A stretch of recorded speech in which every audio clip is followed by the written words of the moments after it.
Welcome back to another episode of Quick Picks with the Geek. I am your host, Bro Power the Geek. Next up on the card, we've got a fight that looks like someone matched a pressure cooker with a blender set to no lid. Alexandre Pantoja versus Joshua Van. Let's get into it. Joshua, the fearless Van, coming in a -185 dog with a record of 15-2.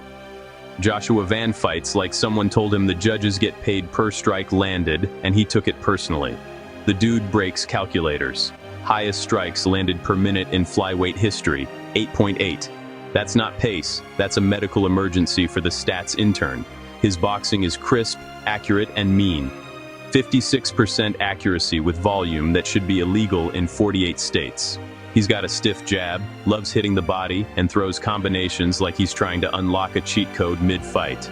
And his takedown defense? Surprisingly excellent, 81%. And he stuffed Cody Durden like he was returning furniture. He's durable, tough, mentally sharp, fights often, and carries real finishing power for a smaller flyweight. Great pressure fighter, great tempo, great instincts. But that defense? Brother, my guy gets hit like he's allergic to head movement. He absorbs over 6 significant strikes per minute, which is basically sparring padding for someone like Pantoja. He's small for flyweight, he gets rocked in fights he's dominating, and when he squares up or plants his feet, wide open for counters. He's elite offensively, he's learning defensively, and he's now stepping into the cage with a champion who fights like he was built in the chaos section of the UFC Create a Fighter menu. Alexandre the Cannibal Pantoja, coming in a -225 favorite with a record of 30-5. Alexandre Pantoja fights like he's trying to get his deposit back on your soul. Pressure, pace, wrestling, submissions, power. He's the full package wrapped in relentless aggression.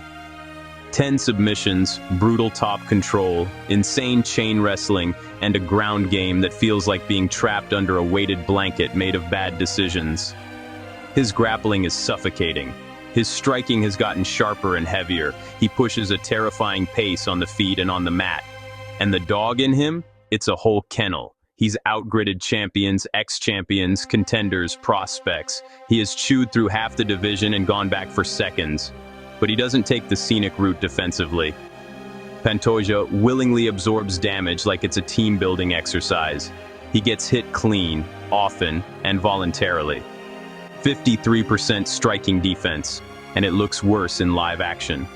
Also, that pace, it's a gift, until it isn't. He slows down late, he fades, and when he fades, the fight becomes an open book test for anyone who can survive long enough to read the instructions. Still, this is the champ for a reason. He weaponizes chaos and dares you to keep up. So, who wins? If Joshua Van is going to win this fight, he needs to survive early. That's it.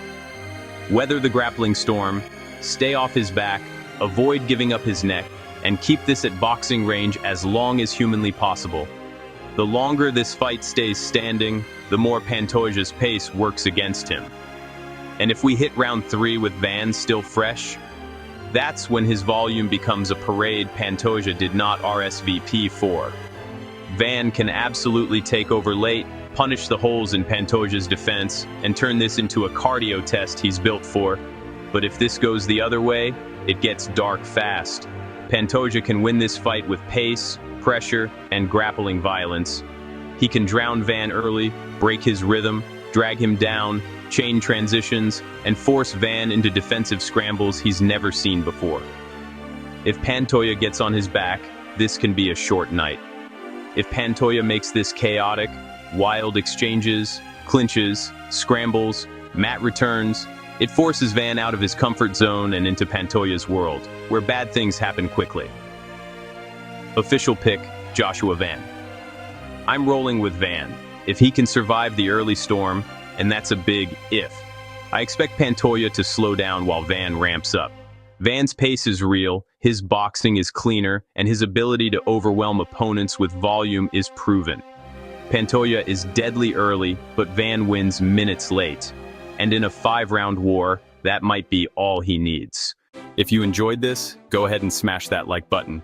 If you haven't subscribed yet, what are you waiting for? Hit that subscribe button and turn on notifications so you don't miss a beat when the next video drops. And don't be shy.